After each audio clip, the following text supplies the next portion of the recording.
Mais do que uma simples live, sim uma consultoria. Pode anotar aí, pode apostar que hoje convidado super especial, muitos de vocês já conhecem, mas vai ter o prazer também de quem não conhece, conhecer agora, tá certo? Ele acabou de chegar aqui, já vou aceitar ele, antes que dê problema na conexão. Mas vamos.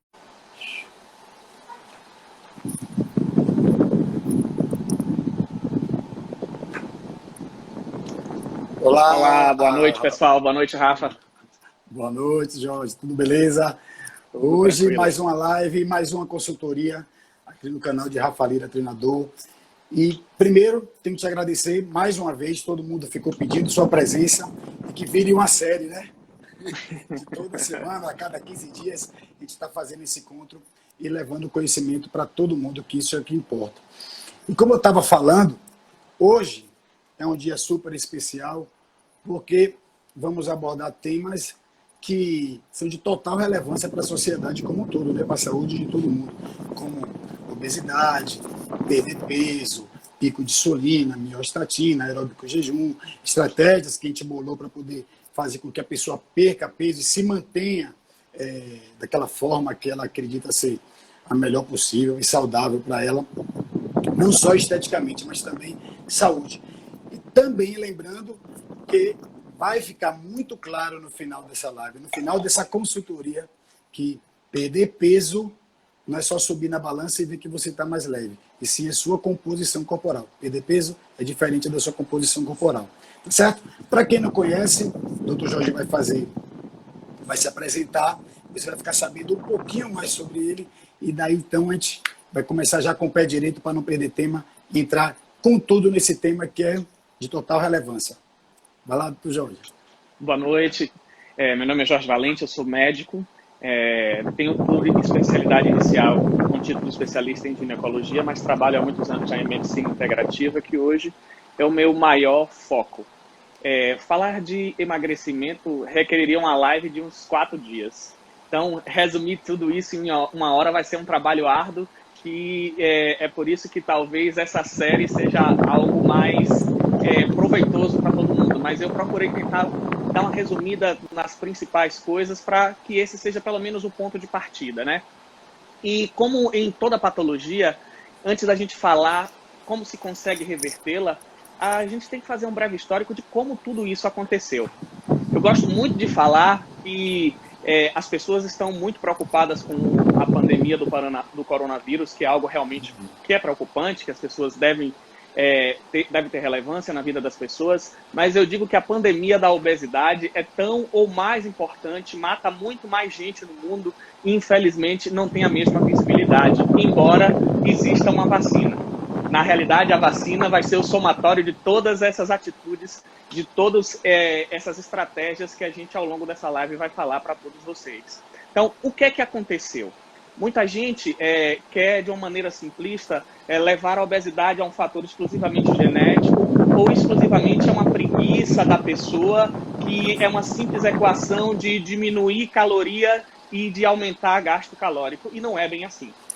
O que é que acontece? Essa mudança contundente para nível de pandemia mundial de obesidade aconteceu mais ou menos na década de 70. E por que que isso aconteceu? Tem vários estudos americanos e canadenses mostrando que, na realidade, a quantidade de consumo de calorias quase que não se alterou. A das mulheres foi uma pequena alteração e a dos homens até se reduziu. E por que que essa obesidade aumentou tanto? É porque, apesar de uma caloria ser igual a 1, é completamente diferente o processo metabólico do tipo de caloria oriundo do macronutriente que a gente ingere. Ou seja, eu sei que às vezes é difícil, a gente tem um vocabulário mediquês que dificulta, mas temos 3 macronutrientes principais, Mas que é o está muito claro, carboidrato, está muito claro, que é está a muito claro. gordura e que é a proteína. Então, é completamente diferente você comer 50 calorias de açúcar e, por exemplo, 50 calorias de azeite de oliva.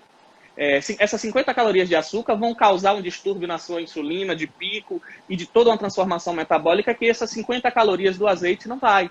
Então, é muito mais importante do que aquela busca louca das dietas de baixar a caloria, que funcionam no início, mas depois dão efeito rebote, ou em muitas pessoas nem funcionam, é você qualificar o tipo de caloria. Já está mais do que estabelecido hoje que o que a gente precisa para emagrecer e se manter magro é reduzir o consumo de carboidrato simples, que é o que a gente fazia há 50 anos atrás. A nossa dieta mudou a partir de um marco de um político americano que, seguindo a Academia de Cardiologia por um erro crasso, achou que o grande problema que estava se aumentando doença cardiovascular é o aumento de gordura. Quando, na realidade, a entrada da gordura vegetal, que é um tipo de gordura ruim, diferente da gordura animal, que causou o aumento de doença cardiovascular. Então, se mudou a dieta, onde a base era proteína e gordura, para uma base de carboidrato. Porque se você for pensar em tirar a gordura da dieta, você tira a gordura, né? Você tem que tirar proteína, porque proteína animal tem em média 60% a 70% de gordura do que você come de uma carne. Então, o que é que vai sobrar para você comer? Carboidrato. E qual tipo de carboidrato que se passou a comer muito? Carboidrato simples, industrializado, processado, porque o mundo mudou, as pessoas passaram a ter jornadas de trabalhos maiores, ficar mais fora de casa. As mulheres passaram a trabalhar e não confeccionar mais a comida, passamos a comer fora de casa, passamos a fazer menos movimentação, porque mais carros, passamos mais tempos em meios de transporte, as crianças mais tempos com videogame e computador, ou seja, toda uma transformação no nosso modo de vida fez com que tanto a dieta quanto a nossa movimentação se modificasse, e isso fez aumentar esse saldo na poupança, que é a gordura acumulada. E por esse motivo, a gente tem hoje o que a gente pode considerar uma pandemia de obesidade. Porque vários estudos mostram que, por exemplo, com o diabetes mellitus tipo 2, que é a mesma origem da obesidade, que é a resistência insulínica, que é o grande assunto que a gente vai debater hoje, de como tentar reverter, porque é isso que faz a gente emagrecer e se manter no peso, foi ocasionado justamente por isso, por essa mudança no padrão de consumo alimentar, com uma inserção pela indústria alimentícia de muito carboidrato. Porque a gente teve duas mudanças no padrão. Há mais ou menos 100 anos atrás, nós passamos a ter agricultura e pecuária. Antes a gente tinha só o quê? Caça, pesca, né? E extrativismo daquelas árvores que estavam lá, muitas raízes. Essa mudança para a agricultura e pecuária não impactou em obesidade, impactou em aumento populacional. Minha esposa não gosta muito desse exemplo que eu dou, mas é a mesma coisa. Quando você aumenta a comida que caiu em sua casa, vai aumentar a população de baratas e não fazer as baratas ficarem mais gordas. Na realidade, o que fez a gente ficar mais gordo foi a mudança do padrão alimentar, ou seja, uma introdução maciça do carboidrato simples, formando a base da pirâmide alimentar. Você vê para crianças é o quê? Achocolatados, lácteos, pães, bebidas açucaradas, ricas em frutose e maltose industrializadas, que tem concentração altíssima de glicose. Então, se você for olhar o café da manhã de um americano como de um brasileiro, qual é a base? É um leite com achocolatado e um pão com manteiga e queijo. Ou seja, além de um alto valor calórico de carboidrato, você vai ter um alto valor inflamatório que leva também à resistência insulínica, que é lácteos em excesso, glúten em excesso. Que também vai prejudicar a produção de serotonina e outros hormônios também, né? Já que a gente está falando também do pico de insulina, tem uma dúvida que todo mundo sempre pergunta. O pico de insulina ele pode ser provocado pelo simples fato de você usar o adoçante, a substância doce, ou o adoçante? Sim, por que quando a gente programa como alternativa a jejum intermitente, a gente tira qualquer tipo de adoçamento do chá ou do café? Porque o adoçante, ele causa pico de insulina. E mais do que isso, a grande maioria dos adoçantes causam disbiose, ou seja, causam alteração na nossa microbiota intestinal. Então, a sensação de qualquer substância que te traga o paladar doce, o gosto doce, pode causar a produção de pico de insulina? Pode. Óbvio que a intensidade do pico de insulina é que vai variar. Mas, se a gente pensar em jejum, em quebra de jejum, qualquer tipo de adoçante vai quebrar jejum. Qualquer tipo de adoçante vai causar estímulo de insulina, maior ou menor. E o jejum se caracteriza por ausência de estímulo de insulina. Porque toda vez que acontece o pico de insulina, acontece o quê, doutor? Explica aí para todo mundo. O que acontece? Por que a gente faz resistência insulínica e isso vai culminar em síndrome metabólica e ganho de peso. A origem da resistência insulínica é a ativação de um tipo específico de receptor no intestino chamado de receptor mTOR. Como tudo no nosso organismo é um equilíbrio, o excesso a estimulação normal do mTOR é algo que não causa problema, mas o excesso, e o que faz isso é justamente uma proteína que tem na membrana das bactérias gram-negativas, que crescem exacerbadamente quando a gente tem dieta muito rica em processado, muito rica em glúten, muito rica em lácteos, muito rica em álcool. O que é que isso faz? Isso vai bloquear o sistema de formação do GLUT4, que é o principal receptor de insulina, principalmente no músculo. Então, quando você causa resistência insulínica, o que que acontece? Esse receptor, ele coloca a glicose para dentro da célula. Quando você tem uma modificação em um aminoácido, de serina por tirosina, ele passa a não conseguir colocar essa glicose para dentro da célula. Como a gente não pode ficar com níveis excessivos de glicose, por quê? Porque a gente tem células do nosso corpo que absorvem a glicose sem insulina, como o cérebro, como a retina, como os rins. Então, como isso poderia causar problema nesses órgãos, é o que acontece no diabético, a gente faz o quê? O nosso pâncreas aumenta a produção de insulina. Esse aumento de produção de insulina vai ter um desvio na rota metabólica, onde ela vai ser acumulada no fígado e no panículo gorduroso. O que que acontece? Toda vez que você acumula mais gordura, o tecido gorduroso produz interleucina inflamatória que causa mais resistência insulínica, ou seja, você perpetua o processo. Toda vez que você não bota a insulina para dentro da célula, você fica com mais fome, ou seja, você vai ter mais insulina. E o processo se retroalimenta. E qual é o grande problema dos tratamentos de obesidade, como da grande maioria das doenças? Infelizmente, isso é uma realidade que a gente tem que falar. A medicina, nos últimos 20 anos, investiu muito dinheiro e tempo nos tratamentos para as consequências dos problemas. E a gente deixou de lado de se preocupar com a causa. A causa disso é a inflamação. Então, fazer uma dieta restritiva, você aumentar um pouco do aporte de exercício, pode melhorar um pouquinho no início, mas isso vai causar um travamento. Por quê? Porque se você for pensar que normalmente a nossa taxa metabólica é proporcional ao que a gente come, o que que acontece? Se você aumentar demais o aporte de exercício, a gente diminui um pouquinho a taxa metabólica. Por quê? Porque a gente não desvia só o que come para a queima de gordura. O que a gente come serve para formar músculo, o que a gente come serve para detox hepático e renal, o que a gente come serve para formar hormônio, o que a gente come serve para ter energia no cérebro. Então, se você aumentar demais a sua carga de exercício, você não vai aumentar proporcionalmente o seu metabolismo. Então, o que a gente precisa é desinflamar para a gente direcionar a queima de gordura e não para que a gente tenha uma taxa metabólica tão alta que não sobre para as outras coisas. É por isso que se você emagrece demais exageradamente, você fica sem disposição, você fica sem ânimo, pode ficar sem libido, pode ficar sem sono, pode ter vários outros tipos de problema, porque você vai ter deficiência de todos os outros caminhos metabólicos daquilo que você come servir. Porque o que você come não é só para virar gordura, muito pelo contrário, está virando gordura porque você está com problema hormonal.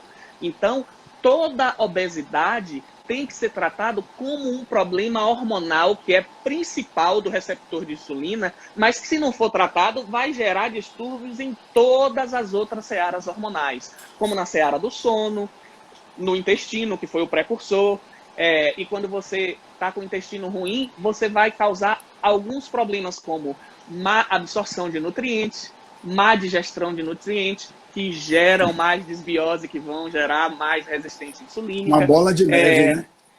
Quando isso acontece, a insulina ela é importantíssima para vários fatores. A insulina é que faz a gente aumentar massa muscular. Só que a insulina, ela diminui a apoptose, ela diminui a faxina celular, ela bloqueia algumas proteínas que são importantíssimas, por exemplo, para diminuir o risco de câncer. É por isso que quando a gente tem resistência insulínica por muito tempo, A simples obesidade vai gerar hipertensão, vai gerar diabetes, vai gerar câncer, vai gerar Alzheimer, vai gerar tudo que é inflamatório. Por quê? Porque a insulina não é um simples hormônio para botar açúcar dentro da célula. E quando você mexe com a relação entre ela e o receptor, você bagunça todo o metabolismo do nosso corpo. Em relação a treinamento físico, o estímulo de hipertrofia para aumento de massa muscular, aumento de massa magra, vai melhorar esse controle da insulina, vamos dizer assim, para o pessoal entender de absorção dos nutrientes. Porque vai aumentar seu metabolismo, vai aumentar sua força. É isso? Uma das coisas mais importantes do exercício físico é que o exercício físico faz uma melhora na resistência insulínica. Então, o objetivo do exercício físico de quem está querendo emagrecer, a gente tem que separar bem as coisas, né, Rafa? A gente tem o cara que malha porque já tem um peso bom e quer ficar forte. A gente tem o cara que faz exercício porque é atleta. E a gente tem um direcionamento físico para quem está em processo de emagrecimento. Então, qual é o objetivo desse exercício físico? O objetivo desse exercício físico, em primeiro lugar, ajuda na correção da resistência insulínica. O exercício, ele aumenta a formação de GLUT4. Ele aumenta a sensibilização do receptor de insulina no músculo. Então, ele vai reduzir esse processo inflamatório. Por esse motivo, o exercício aeróbico, o exercício resistido, todos eles vão ajudar bastante nisso. E o exercício resistido, no caso, sem um excesso de carga, e sim com um exercício que estimule mais fibras tipo 1, são exercícios fantásticos para biogênese mitocondrial, ou seja, melhora na taxa metabólica basal e sensibilidade do receptor de insulina. Então, isso vai corrigir o processo. Então, o exercício não faz a pessoa emagrecer porque queima caloria. Não é bem assim. O exercício faz você emagrecer porque ele faz com que a insulina consiga botar a glicose para dentro da célula, quebre esse processo de inflamatório metabólico. Se você tem glicose dentro da célula, você não tem sobrando para virar gordura.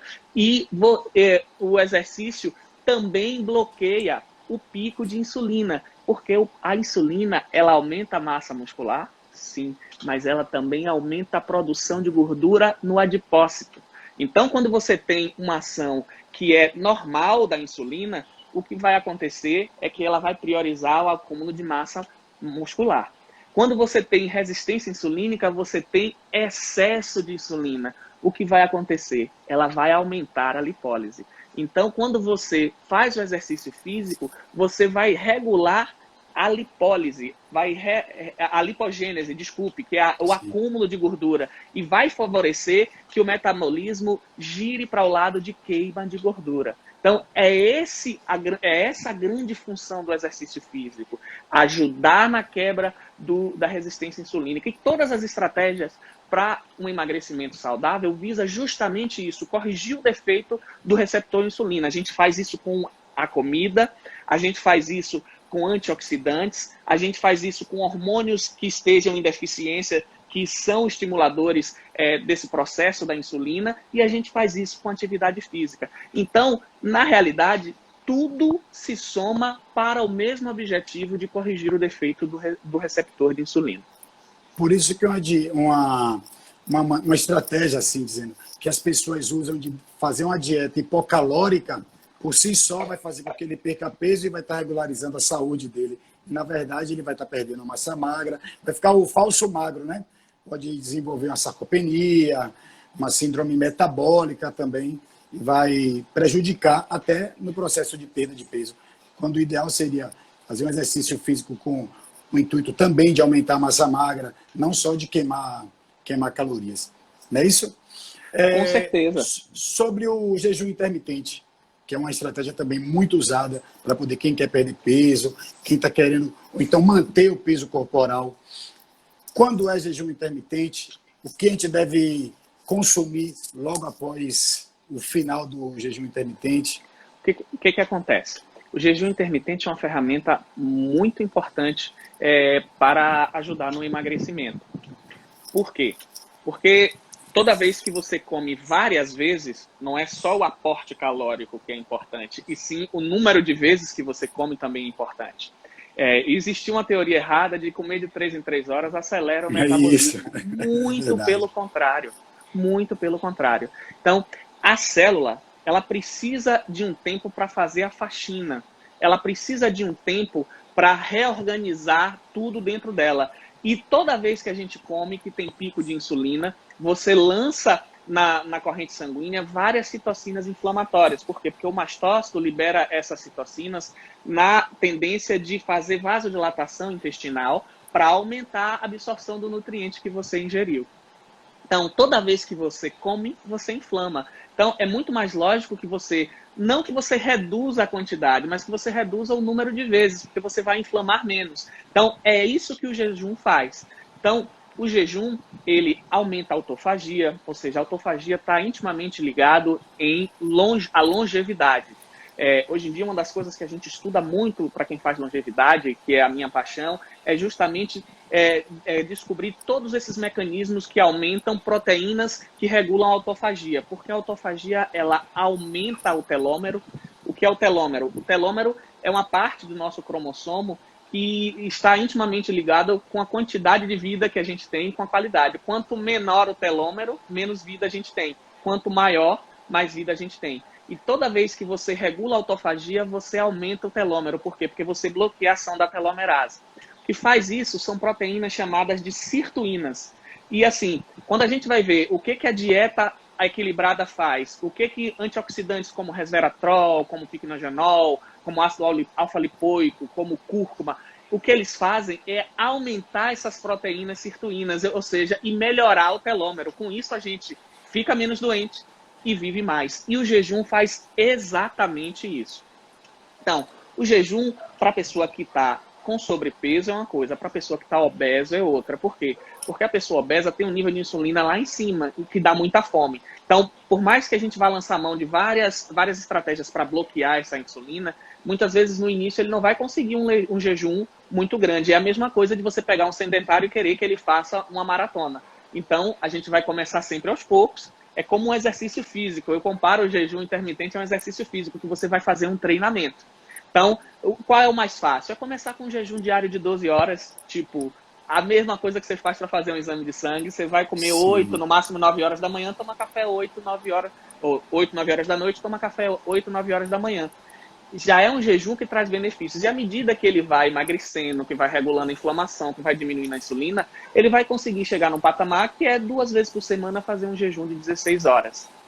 Então, E toda assim, vez que a pessoa faz o jejum intermitente, existe um número de vezes durante a semana que ele pode fazer, de 2 a 3. os trabalhos são muito... E se tem que ser low carb, a pessoa pós-jejum, depois do jejum, no outro dia, ele tem que manter uma dieta low carb ou ele pode manter uma dieta equilibrada? Depende do motivo do jejum, né? Você pode fazer jejum Do só para ter saúde, objetivo, né? uma pessoa que já tem um peso normal, que tem um corpo legal, que não está querendo, o que ela está querendo é só longevidade, saúde, e tem a pessoa que quer usar por emagrecimento. Com objetivo de longevidade, os estudos não mostram diferença se você fizer 2 vezes por semana jejuns de 16 horas para homens e 14 horas para mulheres. Se você fizer mais do que isso, não vai aumentar em nada a sua longevidade. Mas num processo de emagrecimento, o maior número de vezes pode ser satisfatório. O que vai fazer você emagrecer, na realidade, é o somatório do que você come no período alimentado. Mas o que acontece? Se você faz um jejum, que foi tudo que você queria, faxina celular e desinflamar, e começa com uma primeira alimentação, já uma feijoada, você vai perder todo aquele benefício que você ganhou. Então, qual é o ideal?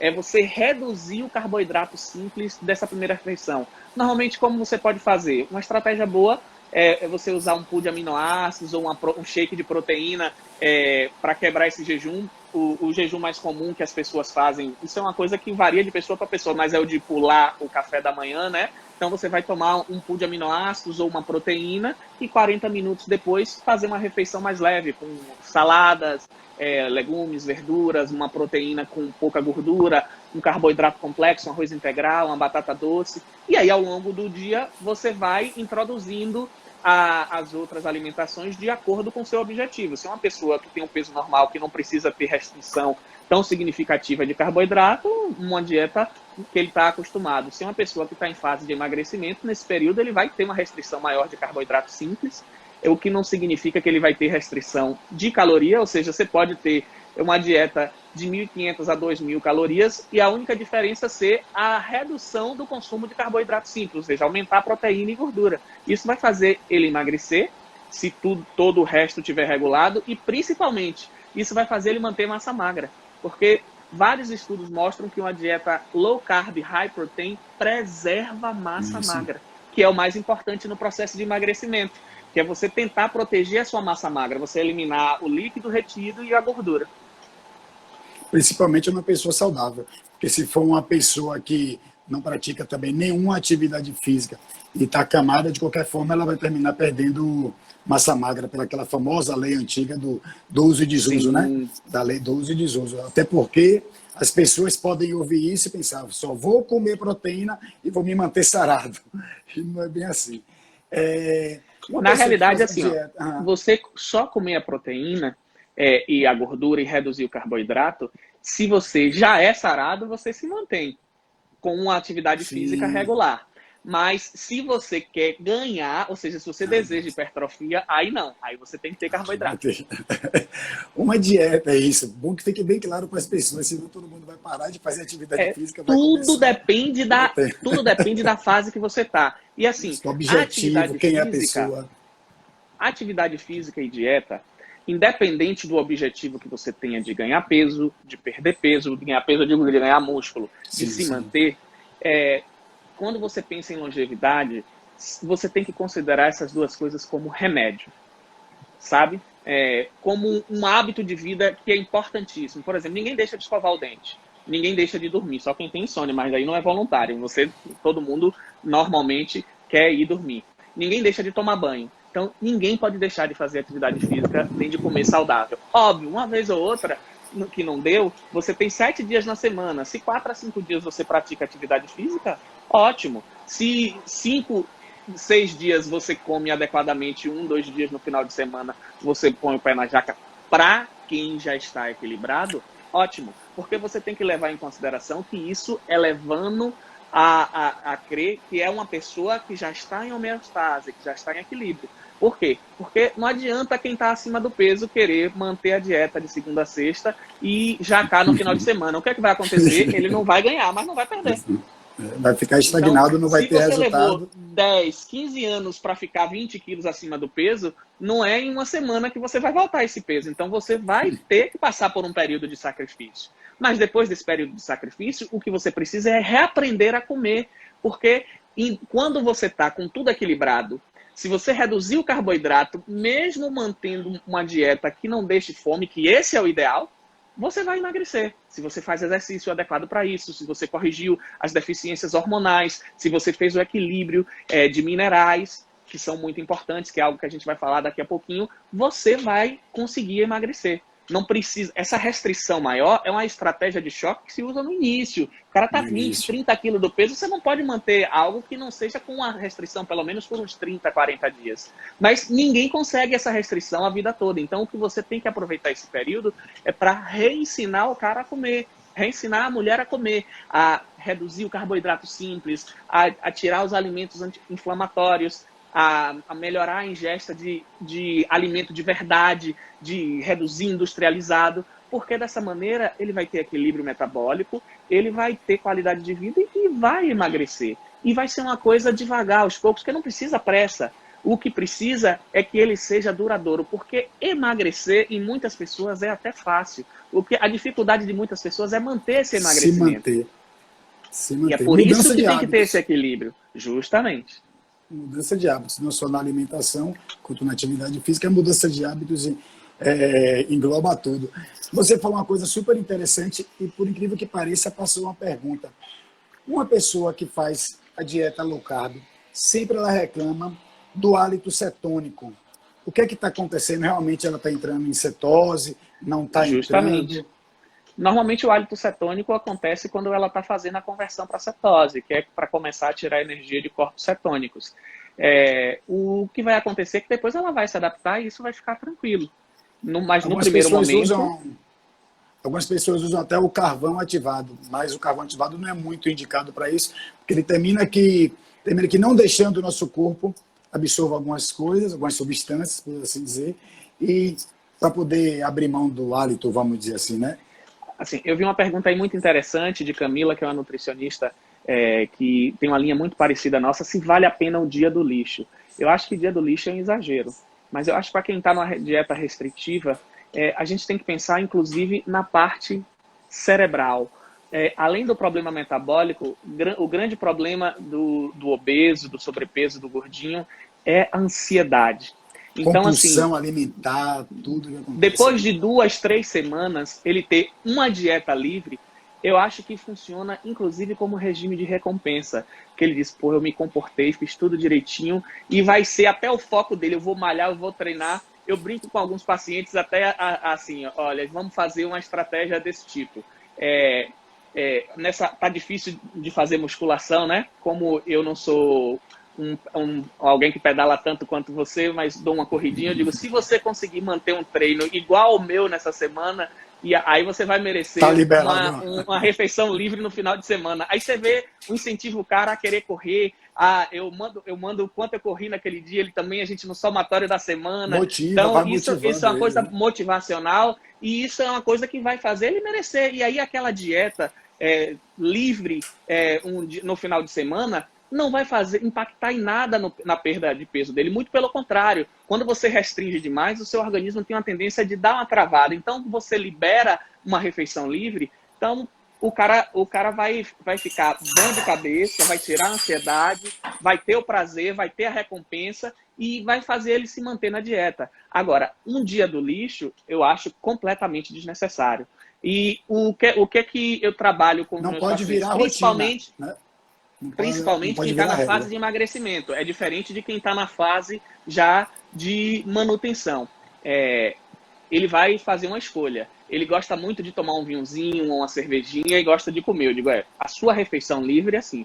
Ou você vai tomar a bebida que você quer e está liberado, ou você vai comer o que você quer. O que é que você prefere? Eu prefiro manter uns que dizem assim, eu preciso manter na dieta, mas vou tomar minha garrafa de vinho. Pronto, é a sua escolha, é o que vai lhe dar prazer. Eu disse, não, eu não bebo, mas eu quero comer aquela macarronada que eu já estou até sonhando, eu durmo e acordo. Então, coma a sua macarronada, pode botar queijo, tudo que você tem direito.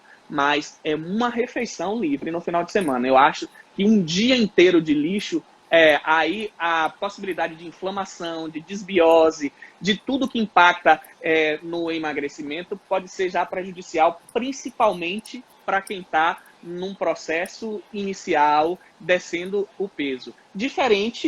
Completamente diferente de quem já está numa fase de homeostase, de quem está tudo equilibrado. Estabilizado, querendo manter o peso, manter massa magra. Né? A exceção não pode virar regra. A pessoa vai sair de uma rotina, seja de treino, ou seja alimentar, não pode virar regra. Agora, falando uma coisa que, ao longo desse tempo, tenho aprendido e tenho estudado bastante, eu percebi que tudo gira em torno também da vitamina B. A vitamina B e D está entrando em minha vida, que eu estou falando assim, meu Deus do céu, o que é que está acontecendo? Tudo estou baixando a cabeça aqui, porque eu fiz como eu faço nas minhas aulas, que eu tenho uns slides, eu fiz uns roteiros, porque senão a gente termina se perdendo em coisas cruciais, porque o tempo é muito minha cola aqui também. Boto minha cola aqui também. A vitamina B e a vitamina D hoje está para tudo, né? Como se fosse o suprassumo. Qual a importância da vitamina D e da vitamina B para o emagrecimento saudável e sustentável, principalmente para evitar também o efeito rebote, que acontece muito de emagrecer e voltar, o efeito sanfona? É de uma importância vital, Rafa, porque, por exemplo, a vitamina D, ela tem um impacto muito grande na resistência insulínica. Ela é um dos antioxidantes mais potentes para melhorar a resistência insulínica. E ela é importantíssimo na correção da desbiose. Então, quando a gente tem um paciente que a gente chama vulgarmente de síndrome do intestino vazado, que é o leak gut, o que acontece? Aquele paciente que inflamou tanto o intestino que o enterócito, que normalmente é grudado, ele espaçou. Esse espaçamento permite um vazamento de conteúdo do intestino para o sistema imunológico, e é o que gera várias doenças autoimunes, é o que gera obesidade, diabetes. E o que mantém essas células grudadas são as tight junctions, que são as junções fortes entre as células. E a argamassa para formar isso é simplesmente glutamina e vitamina D. Então é importantíssima a vitamina D, tanto na imunidade, como em evitar o extravasamento, como na correção da resistência insulínica.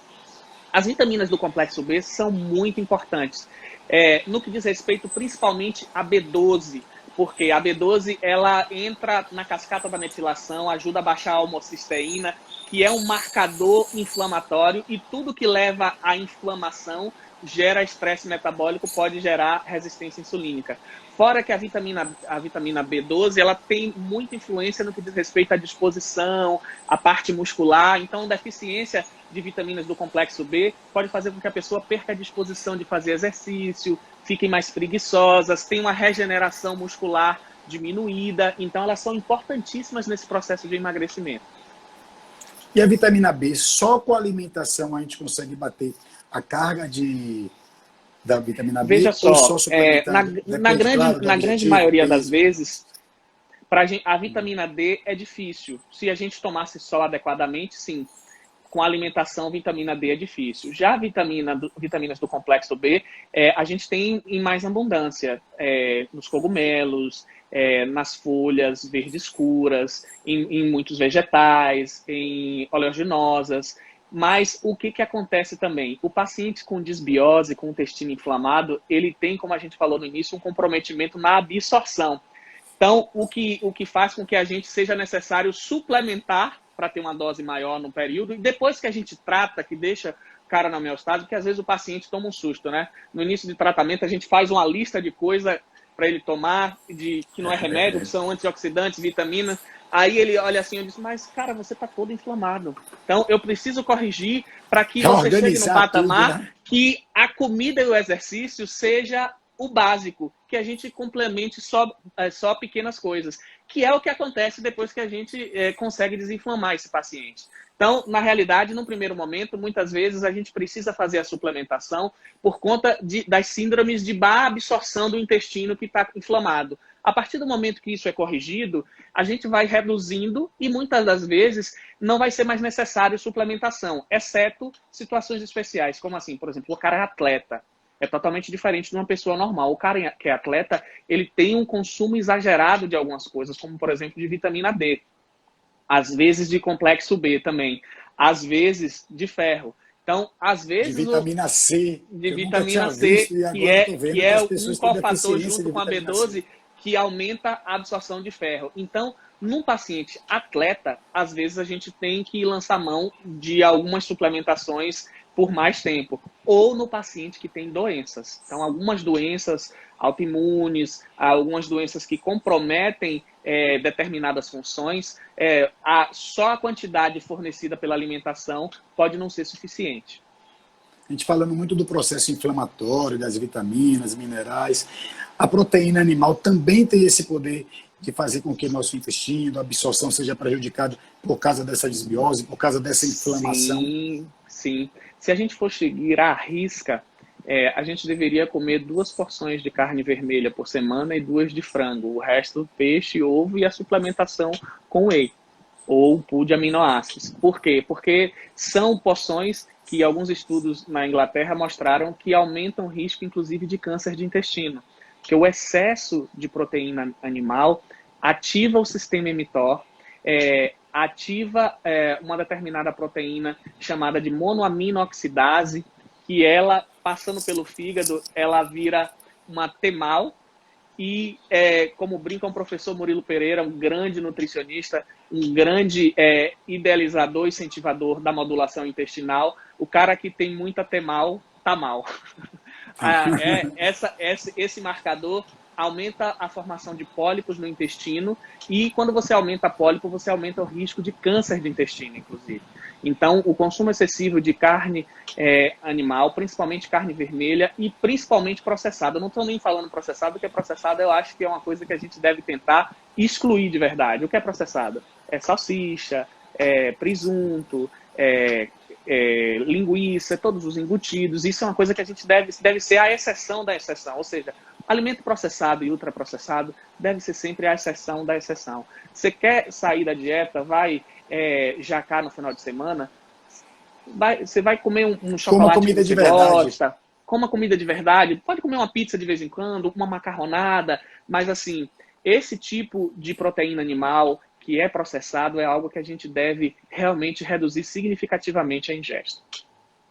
É complicado. As pessoas às vezes fazem uso do fast food pensando que uma refeição fácil poderia ser facilmente, no meu ponto de vista, ele tomar um substituto de refeição, se é do agrado dele, do que comer um hambúrguer, uma carne de conserva, uma salsicha, uma calabresa aí da vida. E assim, ó, você vai fazer um hambúrguer, você faz um hambúrguer em casa, muito mais saboroso. Sim. O que é que você vai fazer? Você faz um pão low carb delicioso, por exemplo, minha esposa cozinha muito bem, eu tenho esse privilégio. Ela faz um pão low carb que não deve nada a pão nenhum, exceto do Madeiro, que eu adoro.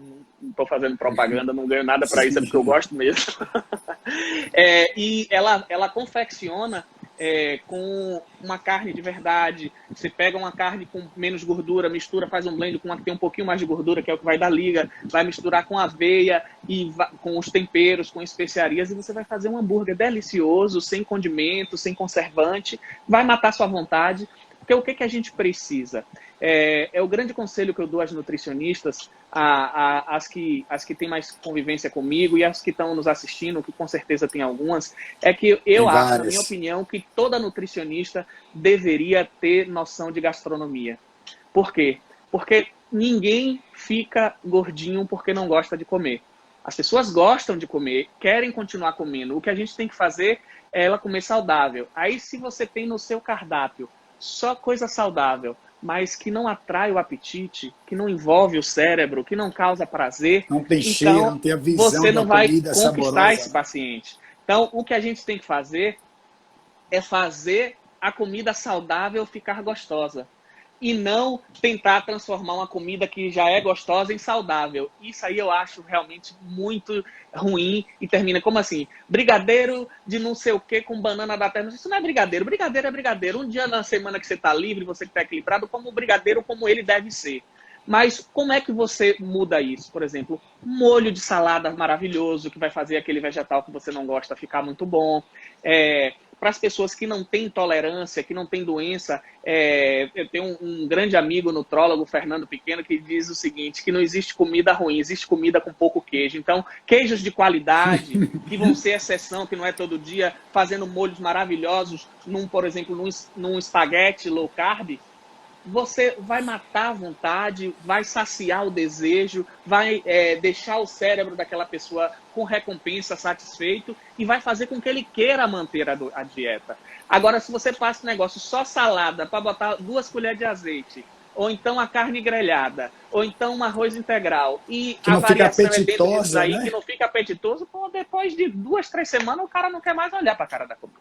É possível hoje em dia você comer bem, comer saudável e comer também saboroso. Troca de farinhas, molhos, como você falou. Isso tudo a gente consegue arrumar ali. Eu costumo falar para os meus alunos que eu não sou nutricionista, eu sou professor de educação física, sou treinador, sou personal. Eu costumo deixar com que eles consigam também saber diferenciar o que é uma gordura, o que é uma proteína, o que é um carboidrato simples, o que é um carboidrato complexo. Porque a maioria das pessoas às vezes querem que você pega pela mão e levar o passo a passo. Isso aqui você tem que comer. E aí não dá autonomia. Ele não sabe escolher uma farinha de amêndoa, uma farinha de castanha. Aí ele vai lá, vai botar farinha de mandioca, ele vai na feira, ele vai comprar, e você falou que eu podia comer farinha, Rafael. E eu falei, então ele tem que saber o que ele vai comer. Ele tendo isso em mente, ele consegue escolher fazer uma comida saborosa e ainda saudável.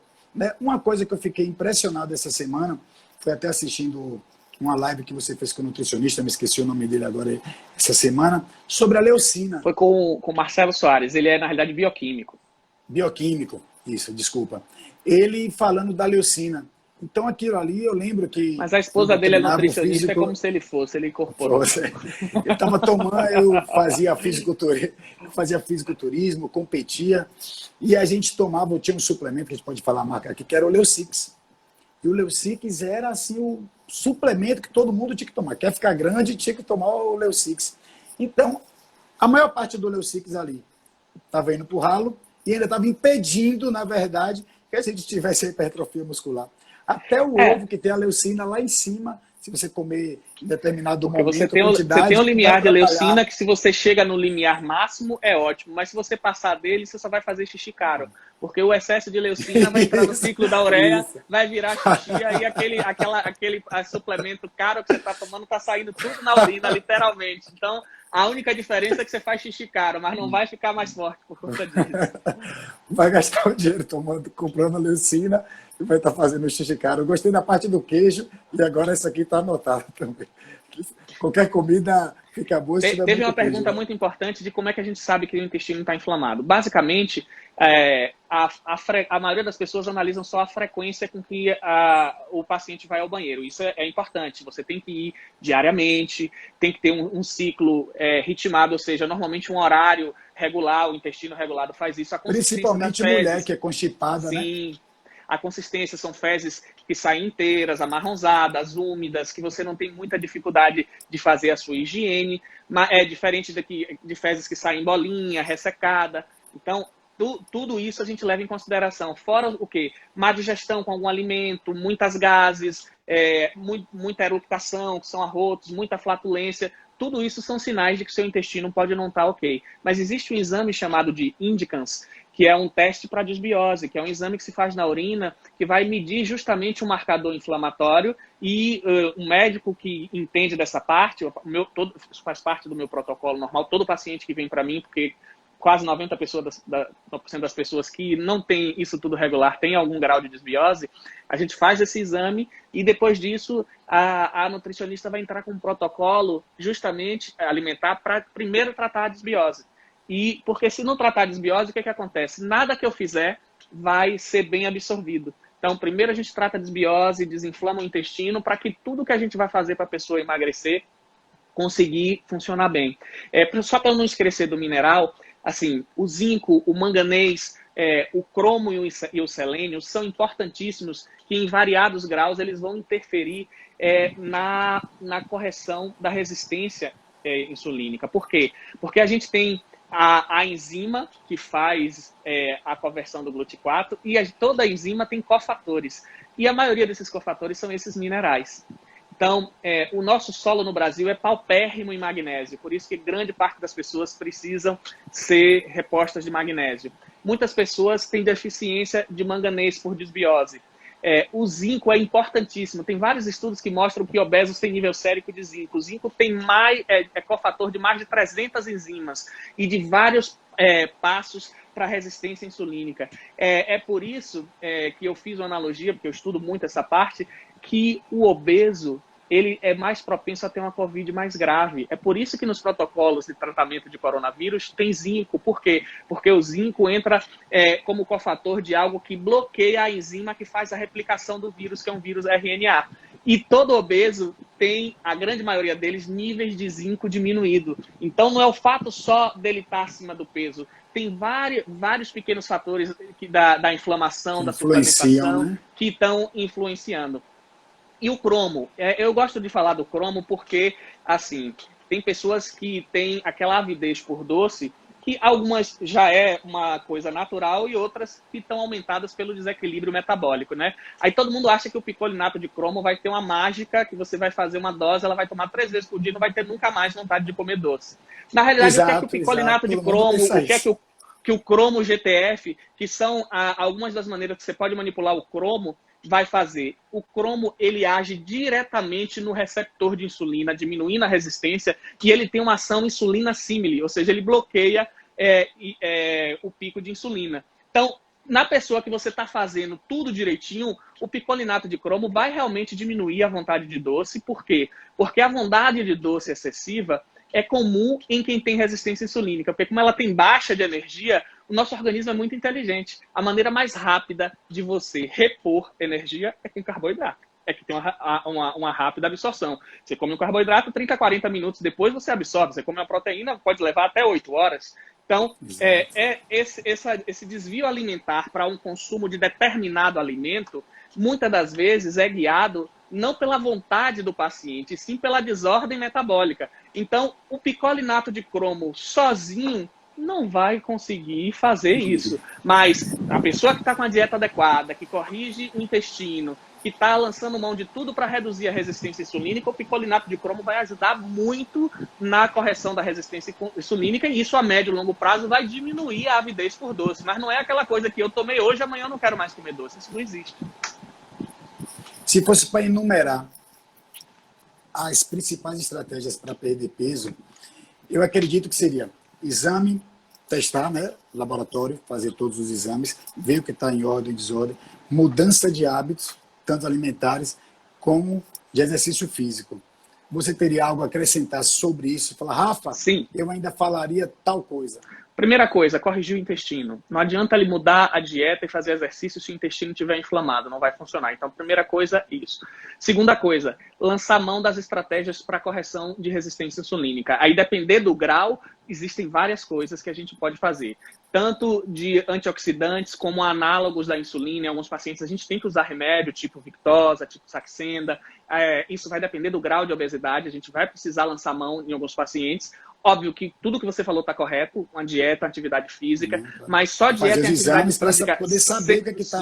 Né? Sem corrigir a síndrome metabólica, a eficácia vai ser pequena e o efeito rebote com certeza vai existir. Então, quando a gente corrige toda a síndrome metabólica, aliada à correção do intestino, com uma boa dieta, mudança de hábito, exercício físico, isso aumenta significativamente a chance do emagrecimento acontecer e acontecer de maneira saudável. E quando isso acontece, a manutenção desse emagrecimento é muito maior.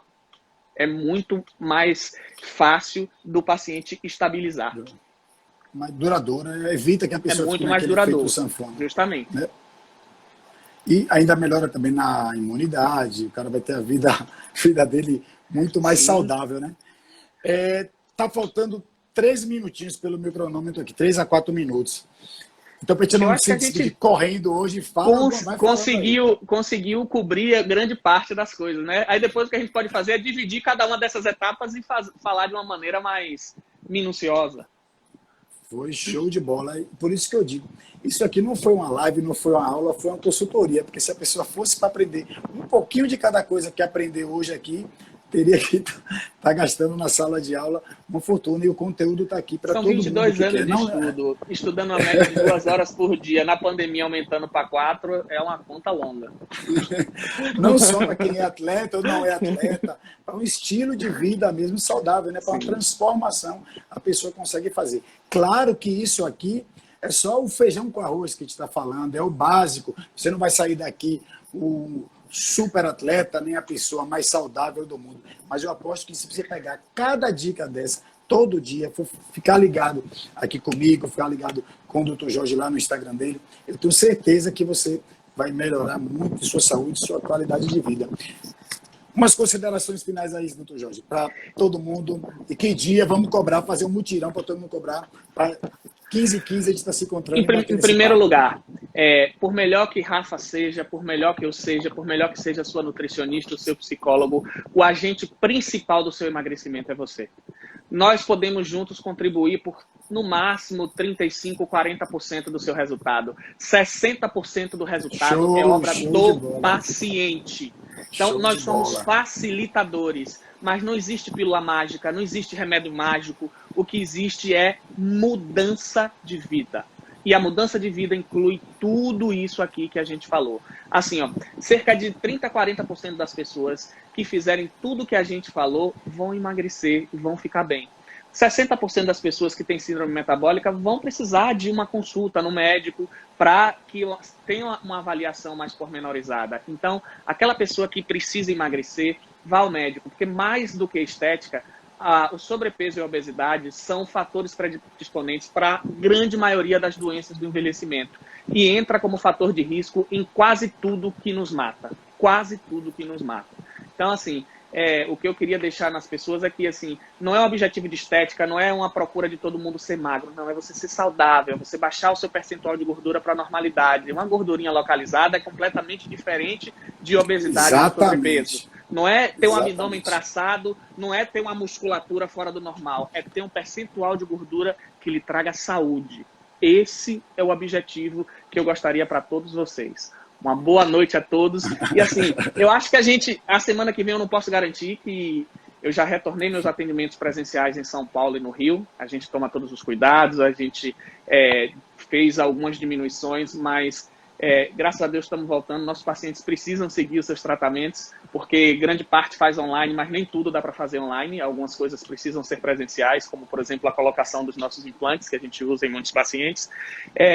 Uma boa noite a todos. E muito obrigado pelo convite, Rafa. E eu acho que, assim, pelo menos uma vez por mês a gente garante.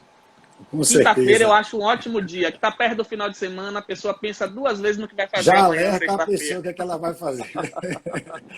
Eu que agradeço a você, agradeço a todo mundo. E que eu espero que, em pouquinho, todo mundo esteja aprendendo e ficando aqui com a gente. Certo? Então, um forte abraço. Eu vou fazer de tudo para que o Instagram salve a live, porque tem vezes que eu estou fazendo tanta live que ele está falando, não vou deixar Rafael salvar todas as lives dele no feed. Mas hoje vai dar tudo certo. Galera, boa noite. Eu espero que tenham gostado dessa consultoria fantástica e 0800. Valeu, doutor Jorge. Forte abraço. Boa noite. E até mais. Valeu. Valeu.